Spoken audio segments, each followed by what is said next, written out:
আসসালামু আলাইকুম। নিশ্চয়ই সব অনেক ভালো আছেন। গত মে মাসে ইয়র্গেন ক্লপ যখন লিভারপুল থেকে বিদায় নিচ্ছিলেন, মানে লিভারপুল শহর যেভাবে ভেঙে পড়ছিল, বেদনায় মুষড়ে পড়ছিল, এরকমটা কালে ভদ্রে দেখা যায় না। একজন কোচের জন্য এরকম তো দেখাই যায় না।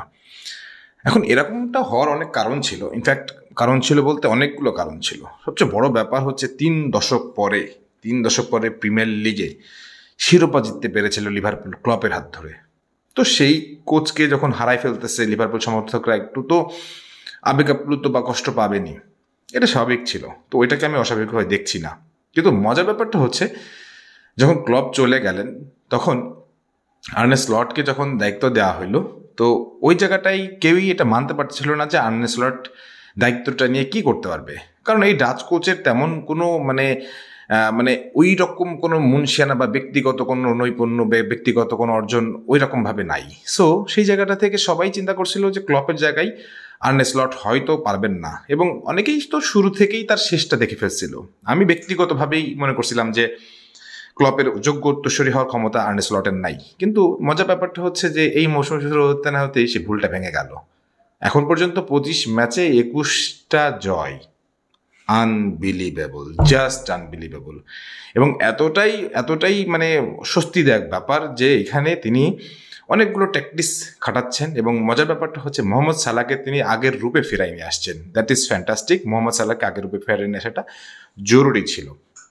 এখন প্রশ্নটা হলো আর্নে স্লট এবং ক্লপের মধ্যে পার্থক্যটা কি? দেখেন, আর্নে স্লট এবং ক্লপের মধ্যে মূল পার্থক্যটা আমি যেটা দেখি, দুজনে আক্রমণে যেতে পছন্দ করেন, কিন্তু আর্নে স্লট যেটা করেন আক্রমণে গিয়ে ডি বক্সের মধ্যে গিয়ে তিনি কখনোই কারিগরি বা এক্সট্রা কারিকুলার অ্যাক্টিভিটিস যেগুলো হয় আর কি ওইগুলো করতে দেন না। উনি নর্মালি হয় বল পাস করতে হবে বা বল ব্যাকে আনতে হবে বা বলকে ডেলিভার করতে হবে, এই ব্যাপারগুলো করেন। কিন্তু ক্লব ওখানে গিয়ে বৈচিত্র্য আনার চেষ্টা করতেন। বৈচিত্র্য আনতে গিয়ে বল অনেক সময় তিনি লুজ করতেন।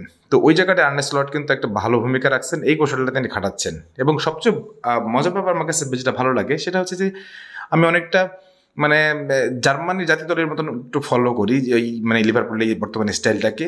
আক্রমণ উঠে যাচ্ছে, আবার বলের গতি কমাই দিচ্ছে, প্রতিপক্ষ দলকে বিভ্রান্ত করে ফেলতেছে, আবার উপরে উঠে যাচ্ছে। তো এই যে ট্যাকটিক্সগুলো তিনি খাটাচ্ছেন, এই খাটায় তিনি মোটামুটি একটা ভালো রেজাল্ট নিয়ে আসছেন। এই কথা বলে আমি এই ভিডিওটা এখানে শেষ করতে পারতাম, হয়তো শেষ করা উচিত, বাট ব্যাপারটা হচ্ছে আর্নে স্লট যেভাবে এগোচ্ছেন তাতে কি প্রিমিয়ার লিগ জেতা সম্ভব? দেখেন, আর্সেনাল এর আগের বছর যেরকম অবস্থায় ছিল, আর্সেনালকে নিয়ে আমরা ধরেই ফেলছিলাম যে আর্সেনাল মোটামুটি চ্যাম্পিয়ন হতেই যাচ্ছে। তো সেই জায়গাটা থেকে আর্সেনাল চ্যাম্পিয়ন হতে পারে নাই, পরে তাদেরকে সেকেন্ড পজিশনে এসে শেষ করতে হয়েছে। কিন্তু মজার ব্যাপারটা হচ্ছে লিভারপুল বর্তমান যে গতিতে আগাচ্ছে, আমি অন্তত পক্ষে ম্যান সিটি যদি ভালো পজিশনে থাকতো তাহলে হয়তো বলতাম লিভারপুলের প্রিমিয়ার লিগ জেতার সম্ভাবনাটা এখনও শুরু করা যায় না। কিন্তু আমি অন্যান্য দলের বর্তমান সামগ্রিক পারফরমেন্স দেখে আমার কাছে এটুকু মনে হচ্ছে যে লিভারপুলকে বলা যায় যে এবারের লিগ টাইটেল টিমটা জিততে পারে। কারণ কি, তাদেরকে চ্যালেঞ্জ জানানোর মতন একটা টিমই ছিল, সেটা হচ্ছে ম্যানচেস্টার সিটি। ম্যানচেস্টার সিটি কিন্তু সেই ফর্মে নাই। ম্যানচেস্টার ইউনাইটেড তো অবনমনে রেলিগেশনে পড়ে যাচ্ছে। হ্যাঁ, চেলসি পারছে না, আর্সেনাল মোটামুটি ঘাড়ে কাছাকাছি আছে। তারপর আমার কাছে মনে হচ্ছে লিভারপুল যেভাবে অন্যের ঘরের মাটিতে দাপট দেখাচ্ছে, এই দাপটটা সম্ভবত আরও বেশ অনেক দিন চলবে। এবং আমার মনে হয় যদি কোনো রকমের কোনো দুর্ঘটনা না ঘটে তাহলে লিভারপুল এবার লিগ টাইটেলটা জিততে যাচ্ছে। তো এইবার লিগ টাইটেল জিততে গেলে মোহাম্মদ সালার যে অবদানটা ছিল, মোহাম্মদ সালার সাথে সাথে কিন্তু আরেকটা জিনিস খেয়াল রাখবেন, আলেকজান্ডার আর্নল্ড, হ্যাঁ, এদের আরও দু একজনের আছে যাদের হচ্ছে জুন মাসে এরা হচ্ছে ফ্রি এজেন্ট হয়ে যাবে। তো ফ্রি এজেন্ট হয়ে গেলে তাদেরকে অন্য দলের সাথে কথা বলতে হবে। তো লিগ শিরোপা জেতার মাঝখানে কথা বলতে গেলে ব্যাপারটা কিরকম দাঁড়াবে?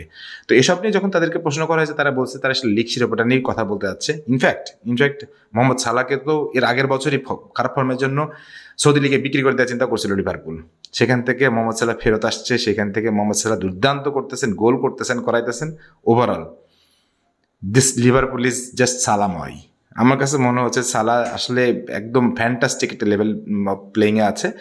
লিভারপুল দুর্দান্ত কিছু করবে, এ ব্যাপারে আমার কাছে অন্তত পক্ষে আর কোনো সন্দেহ মনে হচ্ছে না। এবং আর্নে স্লটের উপরে যে ব্যক্তিগতভাবে অনেকেই যে হতাশা প্রকাশ করছিলেন, ইনফ্যাক্ট আমরা যদি এটাও দেখে থাকতাম যে গেট ব্যাক ক্লব বা হচ্ছে যে আর্নে স্লটকে নিয়ে দু ধ্বনি এগুলো দেখতাম তাহলে হয়তো অবাক হইতাম না, কিন্তু বর্তমান সময় এসে দেখতেছি যে স্লট বলে যে অ্যানফিল্ডে যে পরিমাণ চিৎকার হচ্ছে, তাতে এটুকু মনে হয় আমার বলতে দ্বিধা নেই যে ফুটবলে দিন শেষে আপনার ট্যাকটিসটাই আপনাকে বাঁচিয়ে রাখে। দিন শেষে আপনার পেছনে গিয়ে করে আসছেন ওটা আপনাকে বাঁচিয়ে রাখে না।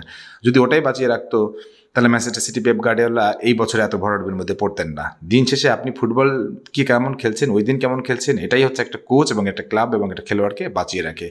এ ব্যাপারে যদি আপনাদের কোনো মতামত থাকে, আপনারা কে কি ভাবছেন, মানে স্লট আসাতে কেমন হলো, এরকম ক্লাব থাকলে কি হতো, এই ব্যাপার নিয়ে কি ভাবছেন ঝটপট কমেন্ট সেকশনে একটু জানাই দেন আমাদেরকে।